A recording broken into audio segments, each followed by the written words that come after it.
نمل نے اس کے جوان وجود کو اپنی نگاہوں میں تپش بھرتے محسوس کیا تھا۔ اس نے تیزی سے اپنا رخ موڑا تھا، لیکن شایان نے اس کی ٹھوڑی کو تھام لیا تھا۔ دیکھو مجھے، مجھے دیکھو، وہ کہہ کر اس کا ہاتھ تھامتا اپنے پیٹ پہ رکھتا نیچے کی طرف لے جانے لگا تو نمل کانپ گئی۔ نہیں نہیں شایان، وہ رو دینے کو تھی۔ کیوں؟ میں بھی تو تمہیں ٹچ کرتا ہوں تو میرے جوان جذبوں کو ہاتھ سے محسوس کرو۔ وہ اس کے ہاتھ میں اپنے تپتے وجود کو بھرتا کلائی سے تھام کر اوپر نیچے کرنے لگا تھا۔ نمل کی جان حلق میں اٹک رہی تھی، اس کی ہتھیلی جل رہی تھی۔ اسے یوں لگ رہا تھا جیسے کہیں بہت قریب آگ لگ گئی ہو۔ شایان اس قدر بے باک ہوگا نمل نے سوچا بھی نہیں تھا، اور یہ تو بس شروعات تھی۔ شایان کا بس نہیں چلتا تھا کہ وہ نمل میں اتنی شدت سے اترے اور ہر طرح سے اترے کہ نمل اس کے جنون کو پہچان جائے۔ نمل کے ہاتھ کانپ رہے تھے، جیسے جیسے وہ اس کے جذبات کی تپش کو مزید ضد پکڑتے دیکھ رہی تھی، ویسے ویسے وہ اپنے اندر کچھ چبھن محسوس کر رہی تھی۔ شایان نے آنکھوں کو موند لیا تھا، وہ گردن کو ایک طرف کیے نمل کے ہاتھ کے لمس کو محسوس کر رہا تھا۔ اسے یوں لگ رہا تھا جیسے وہ کوئی زخمی ہو اور نمل اپنے نرم ہاتھوں سے اس کے زخموں کو دھو رہی ہو، اس کے زخم کو صاف کر رہی ہو۔ شایان کا خود بھی سانس بکھرنے لگا تھا۔ اس نے تب آنکھیں کھولی تھیں جب نمل کا ہاتھ سست پڑا تو وہ اسے دیکھنے لگا۔ نمل کے گال دہک رہے تھے۔ شایان ہلکا سا مسکرایا۔ تمہیں تنگ کر رہا ہوں نا میں؟ وہ اسے پہلوؤں سے کھینچ کر اپنی طرف کر چکا تھا۔ یہاں نہیں کرتے، روم میں ہی کریں گے۔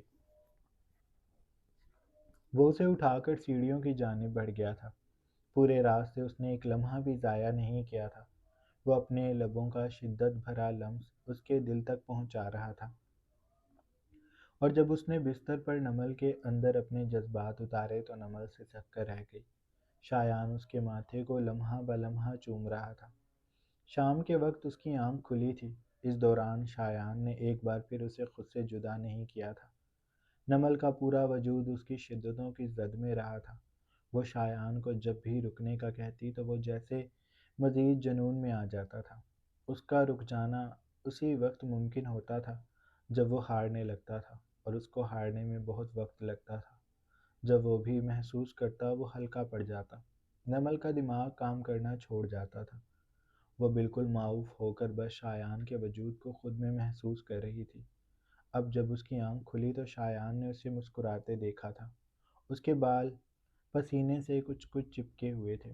نمل نے اپنا رخ موڑنا چاہا تو شایان نے اس کے بازو تھام کر اس کا رخ اپنی طرف کر لیا۔ وہ اس کے بالوں سے کھیلنے لگا تھا۔ کھڑکی سے شام کے سائے اندر داخل ہو رہے تھے۔ نمل شایان کے سینے پر سر رکھ کر لیٹی ہوئی تھی۔ ہم جھرنا دیکھنے کب جائیں گے؟ نمل کے سوال پہ شایان ہلکا سا ہنسا۔ جب میرا دل بھر جائے گا، جب مجھے لگے گا کہ اب مجھے تھوڑا رک جانا چاہیے، ہم تب کچھ دیکھیں گے، ورنہ ہم یہ دن بھی پورا بستر میں گزاریں گے۔ نمل نے اس کی بات پہ کرنٹ کھا کر اسے دیکھا۔ مجھ میں اور ہمت نہیں ہے۔ اس کی بات پر وہ ہنسا۔ پیدا کرو، کھاؤ پیو، میں تو ابھی بس دوبارہ شروع کرنے ہی والا تھا۔ نمل بدک کر پیچھے ہٹی۔ میری جان لینا چاہ رہے ہیں آپ؟ شایان نے اسے ناراضی سے دیکھا۔ ایسے جان تھوڑی لے لوں گا، میں تمہیں بہادر بنا رہا ہوں۔ اب دیکھو یہ کوئی دن ہے، سیکھ لو مجھ سے سب کچھ، پھر بعد میں تمہیں ہی سب کچھ کرنا ہے، میں تو بس بیٹھ جایا کروں گا۔ نمل نے سر جھٹکا۔ آپ کا دماغ کہیں اور نہیں چلتا نا؟ مجھے آپ یہاں گھمانے لائے تھے۔ شایان نے سر دائیں بائیں ہلایا۔ کروٹ موڑ کر اس نے اپنے بازو کو دوہرا کر کے اس پہ چہرہ رکھا اور نمل کو دلچسپی سے دیکھتے ہوئے بولا، میں تمہیں گھما ہی رہا ہوں، بتاؤ تھک نہیں رہی تم؟ اور گھماؤں؟ اس کی بات پہ نمل کا چہرہ سرخ پڑ گیا۔ آپ بہت بے شرم ہیں۔ شایان نے شدت جذبات سے اس کا منہ دبوچا۔ ابھی تم نے میری بے شرمی کا 1% بھی نہیں دیکھا۔ اب تو میری شرم کھلنے لگی ہے۔ ابھی تو میں بے شرم بنوں گا، اور تب تم نے نخرے کیے تو مجھ سے برا کوئی نہیں ہوگا۔ میں بہت سکون میں آ جاتا ہوں یہ کر کے۔ ہر بار جب بھی جنون میرے جسم سے نکلتا ہے، میرا پورا جسم ایسے سکون میں چلا جاتا ہے جیسے ابھی میڈیٹیشن کی ہو، یا صدیوں کے ذہنی بیمار کو کسی نے کاؤنسلنگ دی ہو۔ تو اب مجھے یہ سیشنز ڈیلی بیسس پہ چاہیے۔ ناغہ میری طبیعت میں بگاڑ پیدا کر سکتا ہے، اور شاید اس وقت میں اپنے بس میں بھی نہ رہوں۔ تو بہتری اسی میں ہے تمہاری کہ جب میں چاہوں مان جانا۔ وہ بہت مناسب الفاظ میں اسے سب کچھ سمجھا چکا تھا۔ نمل نے بس اپنا چہرہ اس کے سینے میں چھپا لیا تھا۔ اور اگر میرا دل نہ کر رہا ہو پھر؟ شایان نے اس کے گال پہ ہاتھ رکھا۔ پہلے تمہارا موڈ بناؤں گا، پھر ہی اگلا قدم لوں گا۔ تمہیں میں اتنا بیوقوف لگتا ہوں کہ تمہیں بغیر راضی کیے کروں گا؟ تمہارا راضی ہونا میرے لیے زیادہ ضروری ہے۔ نمل نے اس کی بات پہ بس خاموشی اختیار کر لی تھی۔ شایان اس کے بالوں میں انگلیاں چلانے لگا تھا۔ شام اندھیروں میں بدلتی جا رہی تھی۔ شام کے ڈھلتے ہی کیفے میں معمول کا رش دکھائی دینے لگا تھا۔ زرد روشنیاں جل رہی تھی اور شہر پہ ایک بوجھل سی شام گہری ہوتی دکھائی دیتی تھی۔ امن اوپن ایریا میں کرسی پر بیٹھا ہوا تھا۔ اس کی نگاہیں متلاشی تھیں۔ وہ سامنے سے آنے والے ہر شخص کو چونک کر دیکھتا تھا۔ کچھ دیر یوں ہی بیٹھے رہنے کے بعد اس نے اپنا موبائل نکالا۔ وہ اس پر انگلیاں چلاتا نمبر ڈائل کر رہا تھا کہ تبھی ایک شناس آواز پر اس نے چونک کر اوپر دیکھا۔ سامنے سے اس کا دوست آ رہا تھا۔ اسے دیکھ کر وہ فوراً سے کھڑا ہوا۔ میں تمہارا کب سے انتظار کر رہا تھا، وہ اپنے دوست سے بغل گیر ہونے کے بعد بولا تھا۔ طلحہ نے سر کو جنبش دی اور کرسی گھسیٹ کر بیٹھ گیا۔ بس یار ٹریفک میں پھنس گیا تھا، ورنہ پہنچ تو میں 30 منٹ پہلے ہی جاتا۔ معذرت میں تمہیں انتظار کروایا۔ اب بتاؤ کیسے ہو؟ وہ ریلیکس انداز میں کرسی پر بیٹھ گیا تھا۔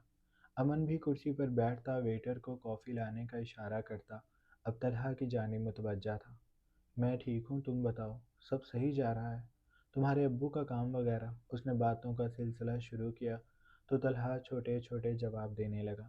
کچھ دیر بات کرنے کے بعد طلحہ نے امن سے وہ بات کی جس کے لیے وہ یہاں آئے تھے۔ تم نے پیسوں کا انتظام کر لیا؟ امن نے سر کو جنبش دی۔ ہاں میں نے پیسوں کا انتظام کر لیا ہے۔ تو مجھے یہ بتا دو کہ میں نے پیسے کب جمع کروانے ہیں۔ دیکھو یہ کام جلد از جلد ہو جانا چاہیے۔ تم میرے سب سے بھروسہ مند دوست ہو، میں تم سے زیادہ مجھے کسی پر بھی بھروسہ نہیں ہے۔ بس میرا یہ کام کروا دو۔ تم اپنے ابو کو کہنا کہ یہ کام جتنی جلدی ہو سکے ہو جائے۔ طلحہ نے سر کو جنبش دیتے ہوئے کہا اور پھر بولا، تم اس چیز کی پریشانی مت لو، یہ تو دنوں کا کام ہے۔ تم مجھے پیسے جمع کروا دو، میں تمہارے سارے کام کروا دوں گا۔ ابو سے میں نے بات کر لی ہے، تم بے فکر رہو، سب کچھ ہو جائے گا۔ بس مجھے یہ بتا دو کہ تم کس ملک میں جانا چاہتے ہو۔ امن نے کچھ دیر سوچتے رہنے کے بعد کہا، میں انگلینڈ جانا چاہتا ہوں۔ وہاں پر جاب اپرچونٹیز بھی اچھی ہیں اور وہ جگہ مجھے شروع سے ہی پسند ہے۔ وہاں میں اپنی پڑھائی بھی جاری رکھوں گا اور کچھ کمپنیز میرے رابطے میں ہیں، وہاں پر انٹرویو دے کر جاب بھی حاصل کر لوں گا۔ وہ 2+2=4 کی طرح سارے حساب کتاب اپنے طور پر لگا کر بیٹھا تھا۔ طلحہ نے سر کو جنبش دی۔ ٹھیک ہے میں بابا سے بات کر لوں گا، تم بے فکر رہو، میں تمہیں اکاؤنٹ وغیرہ کی ڈیٹیل دے دیتا ہوں، تم پیمنٹ اسی میں ٹرانسفر کر دینا۔ وہ کہہ کر اپنا موبائل نکالتا امن کو اکاؤنٹ ڈیٹیلز دینے لگا۔ امن جب اس کے اکاؤنٹ میں پیسے ٹرانسفر کر رہا تھا تو ایک لمحہ رکا۔ اس نے طلحہ کی آنکھوں میں دیکھا جو بالکل پرسکون تھی اور ان میں اعتماد ہی اعتماد دکھائی دیتا تھا۔ طلحہ اس کا بہت پرانا دوست تھا اور امن جتنا اس پر یقین کر سکتا تھا اتنا کسی اور پر کبھی نہیں کر سکتا تھا۔ اسی لیے وہ اپنی ساری جمع پونجی اس کے حوالے کر رہا تھا۔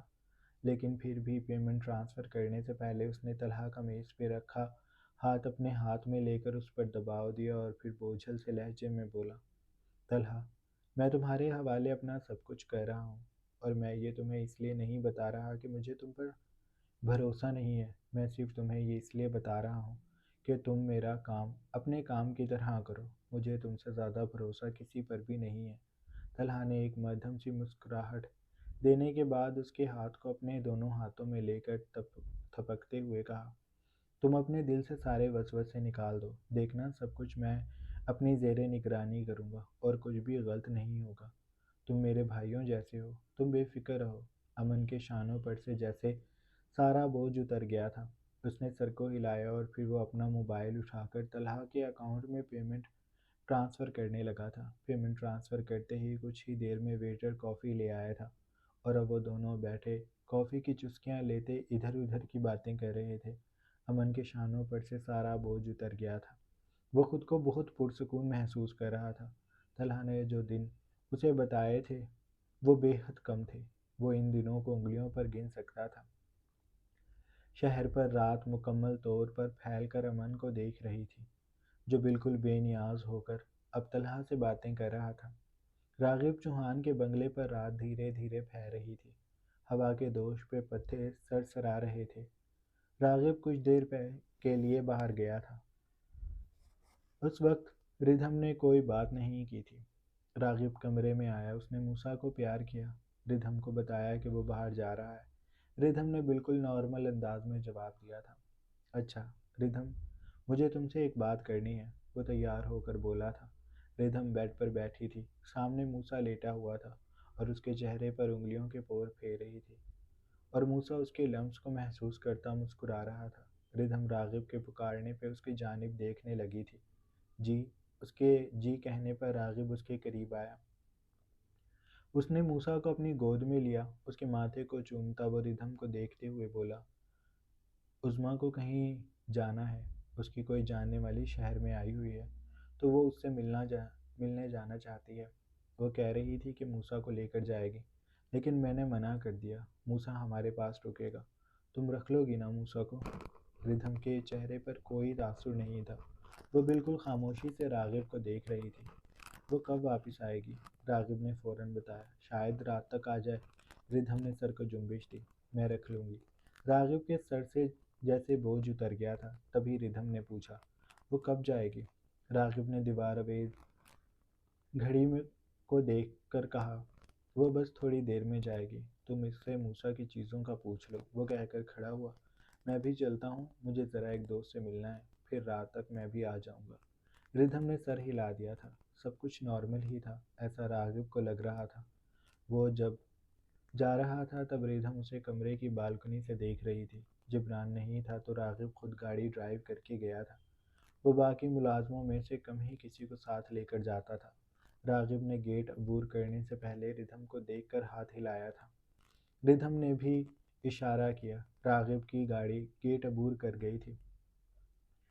ردھم کی گود میں موسیٰ تھا، وہ سو رہا تھا۔ ردھم اسے سینے سے لگائے کھڑی تھی کہ تبھی اس کے دل میں ہلکا سا درد سا اٹھا۔ عظمیٰ چادر کو شانوں پر درست کرتی بنگلے سے نکلی تھی۔ ہوا کے تیز جھونکے سے اس کی چادر اڑ رہی تھی۔ ردھم بس اسے خاموشی سے دیکھ رہی تھی۔ اس کے جانے کے بعد ردھم کا گھر میں دل نہیں لگا تھا۔ وہ موسیٰ کو لے کر باہر آ گئی تھی۔ لان میں بیٹھ کر اس نے ہر چیز کی طرف دھیان لگانے کی کوشش کی، موسیٰ کے ساتھ بھی کھیل کر دیکھا، لیکن سب کچھ بے سوس سا تھا، کہیں بھی دل نہیں لگ رہا تھا۔ راغب اور عظمیٰ وہی چیز بار بار اس کے دماغ میں گردش کر رہی تھی۔ اور اب ایک اور خیال تھا جو اسے حیران کر رہا تھا کہ کوئی ماں اپنے چند ماہ کے بچے کو چھوڑ کر جانے پہ کیسے راضی ہو سکتی ہے۔ پتہ نہیں کیوں اس کا سر درد سے پھٹنے کو ہو رہا تھا۔ شام سے رات ہو گئی، وہ لان سے نہیں اٹھی۔ موسیٰ کے سوتے ہی اس نے اسے ملازمہ کو دے دیا تھا۔ باہر سرد ہوا چل رہی تھی، اس لیے موسیٰ کو اندر بھیج کر وہ خود باہر ہی بیٹھی تھی۔ اس کا آنچل گھاس پہ پھیلا ہوا تھا۔ بنگلے کی روشنیاں جل اٹھی تھی۔ حمیرہ کو اس نے خود ہی بھیج دیا تھا۔ وہ جانا نہیں چاہتی تھی، لیکن ردھم کا لہجہ بالکل دو ٹوک تھا، اس لیے وہ خاموشی سے چلی گئی تھی۔ وہ گیٹ کو دیکھ رہی تھی۔ رات کے 8 بجے راغب کی گاڑی اندر آئی تھی۔ ردھم اپنی جگہ سے نہیں اٹھی تھی، بس وہ گاڑی کو اندر داخل ہوتے دیکھ رہی تھی۔ راغب اسے گاڑی میں سے ہی دیکھ چکا تھا۔ وہ گاڑی سے اتر کر باہر آیا۔ اس نے اپنا کوٹ اتار دیا تھا۔ وہ ردھم کے قریب آیا۔ تم یہاں سردی میں کیوں بیٹھی ہو؟ اس نے اپنا کوٹ ردھم کے شانوں پر ڈالا تھا۔ ردھم نے اسے بے تاثر نگاہوں سے دیکھا۔ پتہ نہیں، اس کا لہجہ عجیب سا تھا۔ راغب نے اس کے شانوں کو تھاما۔ کیا ہوا، کوئی بات ہوئی ہے؟ اس کے سوال پہ ردھم کی آنکھوں میں دیکھا۔ یہاں مجھ سے بات کرنے والا ہے ہی کون؟ کوئی بات نہیں ہوئی۔ راغب کو اس کی بات پہ یقین نہیں آیا۔ کچھ تو ہوا ہے، موسیٰ کہاں ہے؟ وہ اس کے کاندھوں کو سہلا رہا تھا، جیسے اس کے جسم کی سردی کو کم کرنا چاہتا ہو۔ وہ اندر ہے، سو گیا تھا، اور باہر سردی ہو رہی تھی، اس لیے میں نے اسے اندر بھیج دیا تھا۔ آپ بتائیں کہاں سے آ رہے ہیں؟ راغب نے اپنا بازو اس کے گرد پھیلایا۔ بتایا تو تھا کہ دوست کے پاس جا رہا ہوں۔ ردھم نے سر ہلایا۔ کون سے دوست کے پاس گئے تھے؟ راغب اس کے سوال پہ چونکا۔ میرے بہت سارے دوست ہیں ردھم، تم انہیں نہیں جانتی۔ ردھم نے سینے پہ بازو لپیٹے اس کے ہاتھ کو پیچھے کیا۔ وہ ہاتھ باندھ کر کھڑی ہو گئی تھی۔ آپ بتائیں گے تو میں جاننے لگوں گی۔ آپ بتائیں، آپ کہاں گئے تھے؟ کس کے ساتھ تھے؟ راغب اتنا بھی بچہ نہیں تھا کہ وہ سمجھ نہ سکتا۔ تم مجھ پہ شک کر رہی ہو؟ ردھم نے اس بات میں سر ہلایا۔ جی، کر رہی ہوں۔ مجھے اس دوست سے بات کرنی ہے۔ راغب کو لگا اس کے سر پہ پتھر لگا ہو۔ کیا بچوں والی بات کر رہی ہو؟ میں اپنے دوست کی تم سے بات کرواؤں؟ تمہیں مجھ پہ یقین نہیں ہے؟ راغب کے ماتھے پر بل پڑے تھے۔ بات یقین کی نہیں ہے، بس میں جاننا چاہتی ہوں کہ آپ کے دوست کو۔ راغب نے لب بھینچ کر اسے دیکھا۔ تم جیسا سوچ رہی ہو ایسا کچھ بھی نہیں ہے۔ عظمیٰ اس وقت مجھ سے چھٹی لینے ہی آئی تھی۔ وہ بہت سنجیدگی سے بولا تھا۔ ردھم کا دل ڈوب کر ابھرا۔ میں نے عظمیٰ کا ذکر کب کیا؟ راغب اس کی آنکھوں کی پتلیوں کو دیکھ رہا تھا، جو کبھی سمٹتی تو کبھی پھیل جاتی۔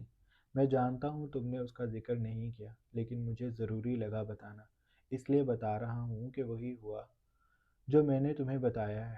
اور ردھم، مجھے یہ سب پسند نہیں ہے۔ میں جیسا تمہارے سامنے ہوں ویسا ہی تمہاری پیٹھ پیچھے ہوں۔ میرا کوئی دوسرا چہرہ نہیں ہے۔ تم وہم مت پالو۔ ردھم کو اندازہ نہیں تھا کہ راغب اتنی جلدی جان لے گا، لیکن ردھم کو اس بات پہ خوف محسوس نہیں ہوا تھا کہ راغب جان گیا ہے۔ وہ بس کلیئر کرنا چاہتی تھی۔ اس نے ہنکارا بھرا تھا۔ راغب نے نرمی سے اس کے شانوں کو تھاما۔ جب سے تم میری زندگی میں آئی ہو، میں بدل گیا ہوں۔ میرا باہر کسی سے کوئی رابطہ نہیں ہے۔ میری دنیا تم ہو۔ میں سچ میں دوست کے ساتھ تھا۔ میں تمہاری بات کروا سکتا ہوں، لیکن میں اپنی بیوی کی بات کسی غیر شخص سے کروانا نہیں چاہتا۔ میں تمہیں صفائی اس لیے دے رہا ہوں کیونکہ مجھے تم سے محبت ہے، اور میں نہیں چاہتا کہ تم پریشان ہو۔ اس لیے تمہیں بہت واضح بتا رہا ہوں کہ کچھ نیا نہیں ہے، سب کچھ ویسا ہی ہے جیسا پہلے تھا۔ راغب نے اسے اپنے بازوؤں میں بھر لیا تھا۔ ردھم خاموش ہو گئی تھی۔ اسے راغب پہ ایسے شک نہیں کرنا چاہیے۔ وہ خود سے کہہ رہی تھی اور وعدہ بھی کر رہی تھی کہ وہ دوبارہ ایسا نہیں سوچے گی۔ اسے اتنا الٹا نہیں سوچنا چاہیے۔ وہ خود کو ملامت کر رہی تھی، پر ردھم کو نہ جانے کیوں لگ رہا تھا کہ یہ یقین کئی بار ڈولے گا۔ جاری ہے۔